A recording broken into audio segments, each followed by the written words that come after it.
Hello, my name is Tim Huffman, and I am a communications scholar who's particularly committed to issues of homelessness and radical poverty. And today I want to talk a little bit about what homelessness is, how people become homeless. We'll talk a little bit about choice and how and why and if people ever choose to be homeless. And then we'll talk a little bit about how it is that we can address issues surrounding homelessness. So first off, what does it mean to be homeless? There are a variety of competing definitions, actually, of homelessness. Some definitions focus on the inability to have a fixed shelter that you have some autonomy over. Other definitions focus on a subjective experience of feeling like you don't have a home. So it's feeling as though there's not a place. And so that's not necessarily focusing on a material condition, but rather a lived experience.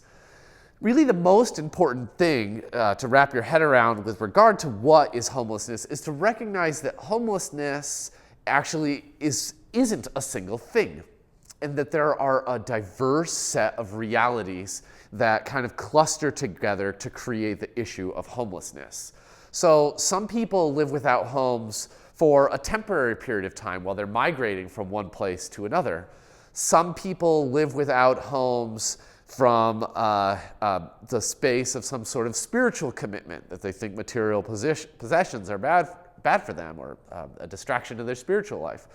Other people live without homes because of a set of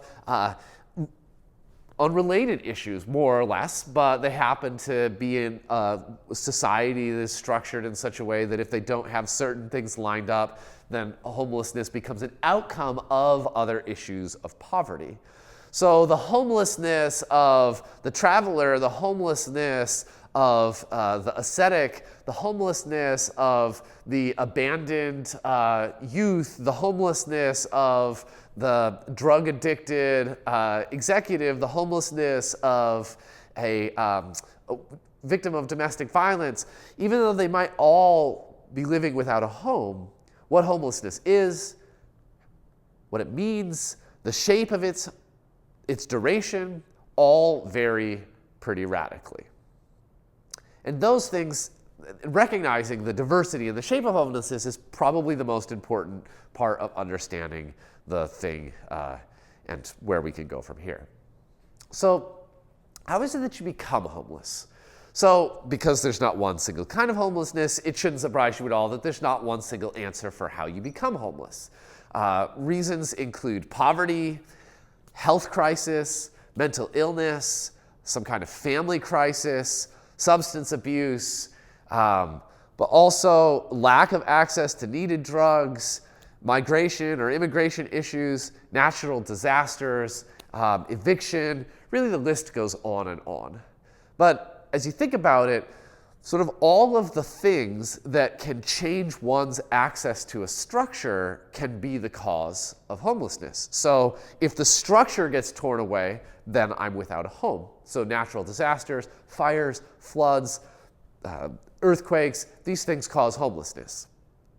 Also, live in a society where if I don't have the monetary legitimacy to occupy a particular place, I can be asked to leave. So another cause of homelessness is, of course, poverty, the inability to acquire or rent a place that is for you.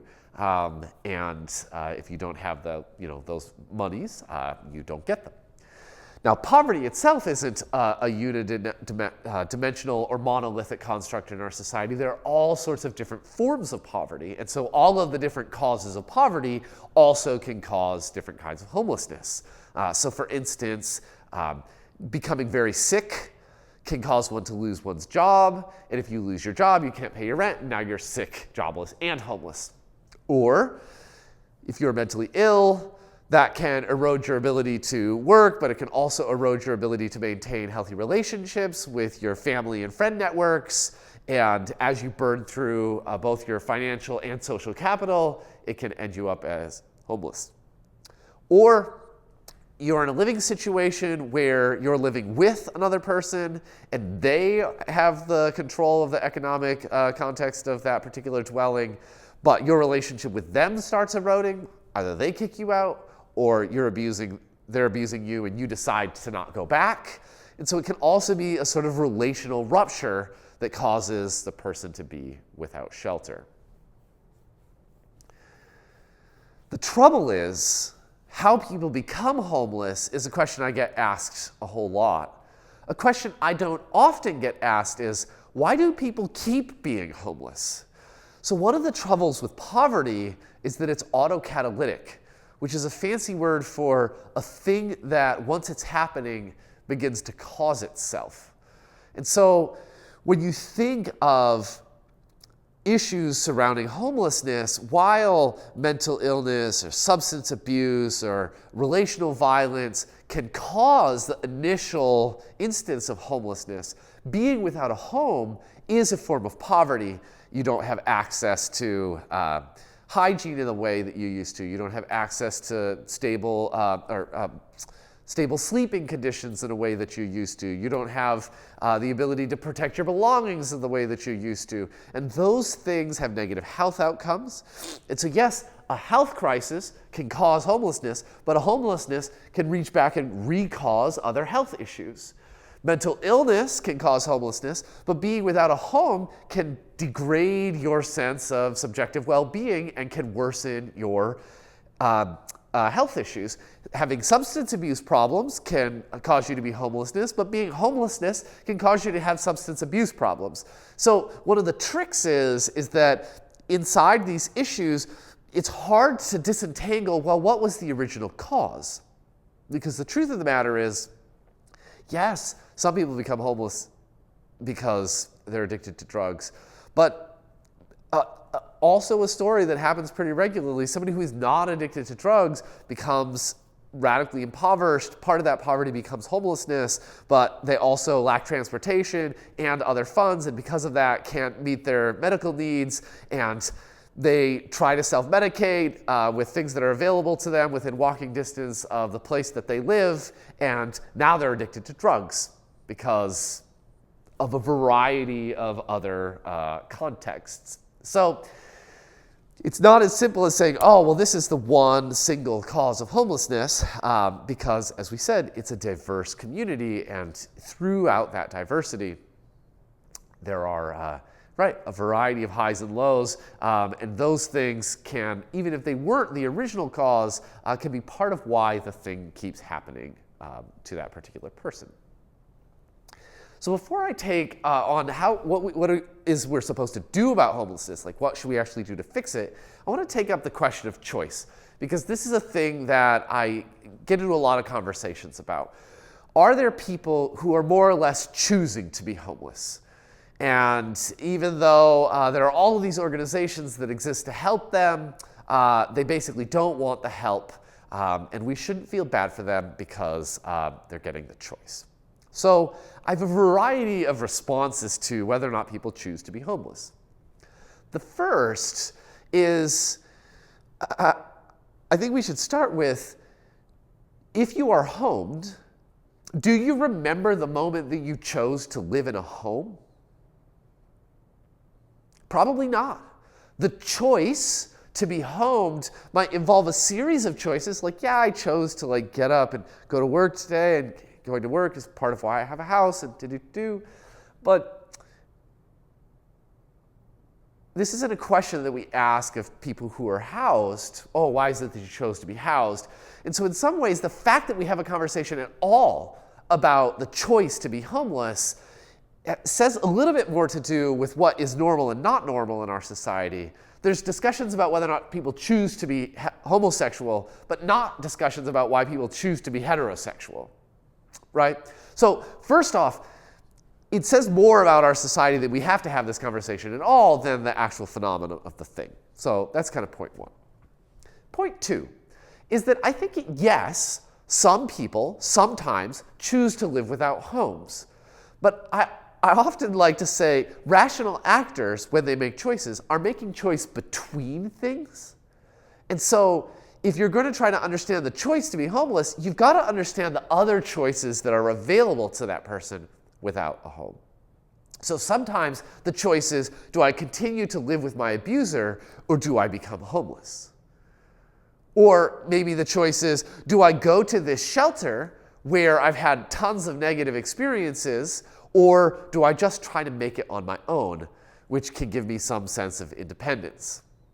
So recognizing that even if someone does choose to be homeless, that is often an expression of a lot of bad options, and it's not a thing that we should be happy about or say, oh, well, this person doesn't need any help because they chose it. What they might need is help alleviating those other negative choices such that their choice is between homelessness and a healthy life. I would also say that sometimes people internalize their choices out of a way of maintaining control out of their own life. And so sometimes people who are without homes say, you know what, this is a thing that I choose, but that's a thing that we should sort of be proud of and admire in them, that they can find a sense of personal agency in everything collapsing around them, and they still choose to take responsibility for the conditions of their lives. And that's not a thing that we should be like, oh, well, you choose to be homeless, so whatever, go make it on your own. Instead, that's a thing that we should celebrate and say, oh, well, I like the fact that you're taking responsibility for the things that are around you, and I'm going to help make the conditions of your life such that your responsibility gets you to a healthier condition than you're currently in. But even let's say that someone chose homelessness over other good options, and that they really, really did, in the deepest of their heart, choose, and it's not a rationalization or internalization, that they honestly chose it. I want to live in a world where they can unchoose it. And so one of the problems becomes is that regardless of your input into the system of homelessness, we make it difficult for you to escape. And so I want to make a world where choosing homelessness isn't like some sense of finality, and that living without a home for a period of time could even be normal. And I would want to make it so that the conditions of living without a home sucked less, and that the process of becoming rehomed were more straightforward and something that someone could more rationally choose. So with that, we move finally to the question of how it is that we create solutions to homelessness. Now, my first thought is that homelessness, like we said, is a diverse set of things. And some forms of homelessness are problems, and maybe other forms of homelessness are not. So homelessness through the course of migration is obviously natural. We don't necessarily always have a fixed home because we're traveling from one place to another. And I think I want to live in a world where issues of migration and immigration are eased such that people can move from stable environments to relatively safe traveling conditions into stable environments on the other side. So that's not a thing that needs to be solved per se, but the conditions of that kind of homelessness can be made more fruitful, more healthful, more human. I also think that there are expressions of homelessness that are deeply beautiful and wonderful, and I want to live in a world where homelessness for the sake of personal discovery or spiritual enlightenment or solidarity are things that are celebrated and not seen as particularly weird. So I don't need to fix that kind of homelessness and erase it so that it never exists, but create conditions where people who are engaging in homelessness for the sake of discovery are doing so in a way that is as safe as possible, and that they can segue out of it when they decide that their period of discernment and discovery is come to an end. So let's get to the actual root. What about problematic homelessness? What about homelessness that causes people to die early, that erodes their health and well-being, that destroys their relationships, that makes it difficult for them to transport themselves from one place to another, that makes it hard for them to get a job? What about that kind of homelessness? How do we fix that? Okay, so there's a reason I start with there's a diverse set of homelessnesses, because that necessarily means there's a diverse set of solutions. So, for instance, shelters for a really long time have been required to take in all different kinds of people with all different kinds of problems. Some of them who have been homeless for a really long time, some of them only a short amount of time. And it mixes them all together. And it treats everybody as though their basic problem is, where was I going to sleep tonight? So one of the ways that we fix homelessness or fix problematic homelessness is by disentangling services such that people are getting solutions to problems that they actually have in ways that actually transform their lives. So if you're familiar with homeless organizing, you've probably heard of a thing called permanent supportive housing, which is a radical alternative to sheltering. So instead of just giving someone one bed for one night and pretending like that's somehow a solution to their problem, permanent supportive housing identifies people who are chronically homeless and gives them the supportive services that they need while also giving them a house that they can permanently occupy. And what we find is some high-functioning people who have been chronically homeless move through permanent supportive housing organizations using the services to regain skills, to get themselves into a more healthful position, and then they move into a broader housing market and job market where they can be not homeless and not be supported. But we also find that there are just some people who, given the particularities of their health, and their age, and their ability, they cannot exist entirely alone.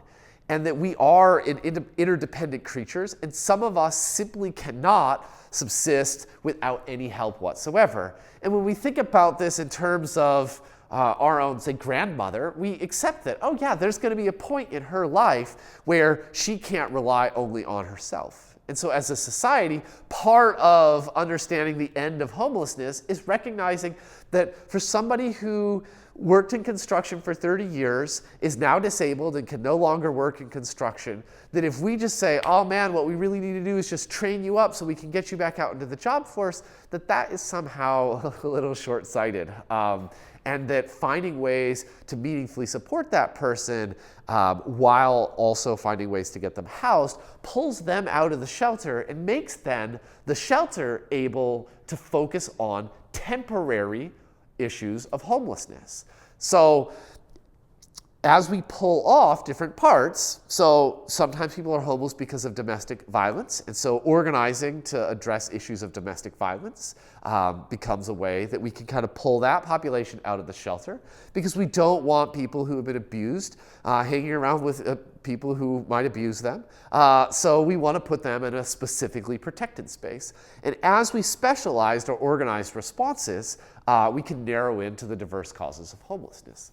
Now, unfortunately, but also beautifully and complicatedly, specializing services also means that we create all of these different organized responses, but we need to coordinate across them also.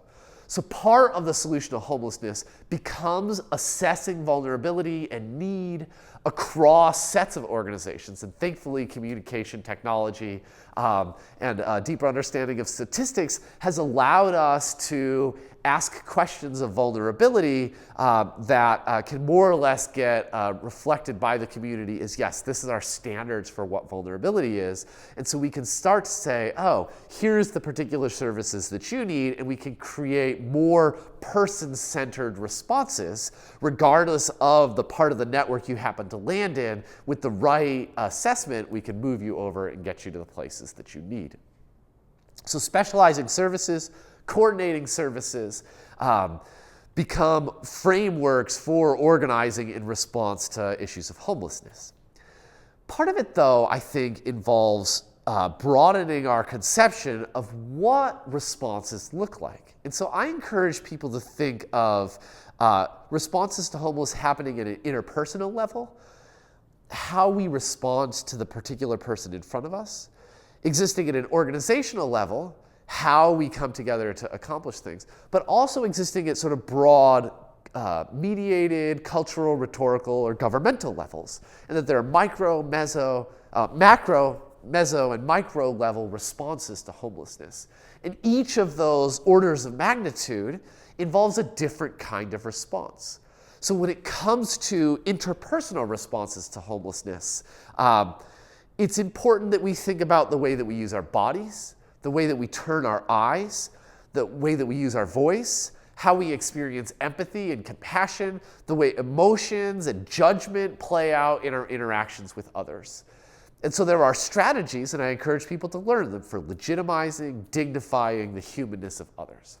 And then at the organizational level, I've spoke to that a little, finding ways to specialize and coordinate our various responses. And then at broader cultural levels, it means having different conversations about what it means to be poor or not poor, and coming to accept the value and the beauty of every person's lived experience, and also coming to just recognize the inherent interdependent nature of the kind of creature that we are. I think are important cultural conversations that help us, again, legitimize the experiences of all people, but also open up questions of why some of our reasons for homelessness are myths. There are a variety of resources that kind of help chew out some of the myths and facts about homelessness, and I recommend that you look at them. Part of the issue with homelessness, though, is to recognize that it's not only material, but also a social reality. And so, as we think about what are the negative material conditions of living without a home, it's also important to ask, what are the negative social conditions of living without a home? How is it that being homeless changes the people that we're allowed to interact with, changes the nature of interactions? How is it influenced by, and how does it influence our connection to our broader friend and family networks? How does it change the way that we interact in the political process? And what we start to see when we say, okay, well, how is it both social and material, is that the problematic material conditions often feed into problematic social conditions. The fact that I'm not washed changes my ability to participate at city council meetings, but my inability to advocate for myself politically is also part of why the material conditions perpetuate. Another cycle of this is lack of the material conditions of hygiene changes my ability to interact with people in the hiring process, which means that I can't make money, which further contributes to my material inequity. And so part of it is recognizing that not only do I have micro, meso, and macro level realities, that there are social and material things that exist at all of those levels. And recognizing how things kind of chain up. Small things create broader realities, which create very broad ones, and how things bear down, how social and material cultural realities end up influencing the way that a particular conversation comes to pass. Becomes an important way of understanding the dynamics of poverty and homelessness in a way that both helps us understand how it is that we got here, but also imagine then what the world can look like in the future. And so questions that I ask are, well, how would material conditions need to change in order to create human thriving? But how would social conditions need to change in order to create human thriving?